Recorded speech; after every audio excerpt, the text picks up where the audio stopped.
O governo acabou de anunciar uma redução nos impostos dos veículos, dos automóveis, com preços até R$120 mil. Dependendo do preço, a redução do imposto pode ir de 1,5% até quase 11%. Ou seja, bastante significativa. Num país como o Brasil, onde os impostos são altíssimos e são inclusive a principal razão pela qual praticamente todos os produtos no Brasil, incluindo automóveis, são muito mais caros do que no exterior, é impossível não ficar feliz com uma redução de impostos. Mas, infelizmente, quando a gente vê como ela foi feita, a gente pergunta como isso vai ser sustentável. Porque toda redução de imposto significa uma redução de receita para o governo. E isso gera um problema. Gera um problema porque se o governo corta imposto, mas não corta gasto, o que acaba acontecendo é que só tem uma coisa de manter todos os gastos anteriores como estavam se as receitas caem. É se endividando. E aí a dívida do governo vai crescendo, crescendo cada vez mais, o pagamento de juros cada vez ele fica maior e a consequência é que a gente acaba tendo menos recursos a longo prazo para tudo.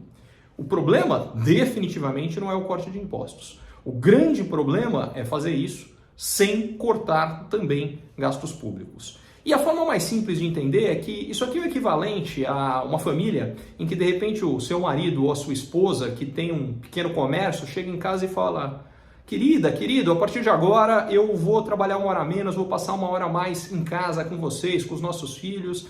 E a primeira reação tem que ser: que legal. Mas o que acaba acontecendo é que esse comércio fechado não vai ter uma receita equivalente. E aí a outra pergunta que necessariamente tem que vir é: e onde vamos cortar nossos gastos? E aí pode fazer sentido, deve fazer sentido. Tem onde cortar gasto no caso do governo brasileiro? De monte. O mais óbvio, uma belíssima reforma administrativa que poderia reduzir demais gastos exagerados que nós temos com o funcionalismo público.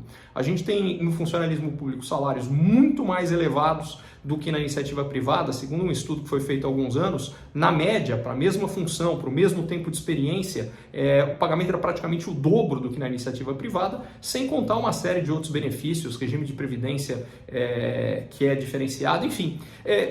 E não há razão de ser que a gente tenha cidadão de primeira e de segunda classe no Brasil. Quer dizer, a regra tem que ser igual para todo mundo, tem que valer igualzinha para todo mundo. Enfim, o meu ponto com isso é: que bom que vai ter menos imposto, que bom que os produtos ficam mais baratos, mas isso tinha que ser sustentável e não uma medida simplesmente para agradar as pessoas agora, mas que não vai se sustentar lá na frente, que é o que acontece se não tiver gasto.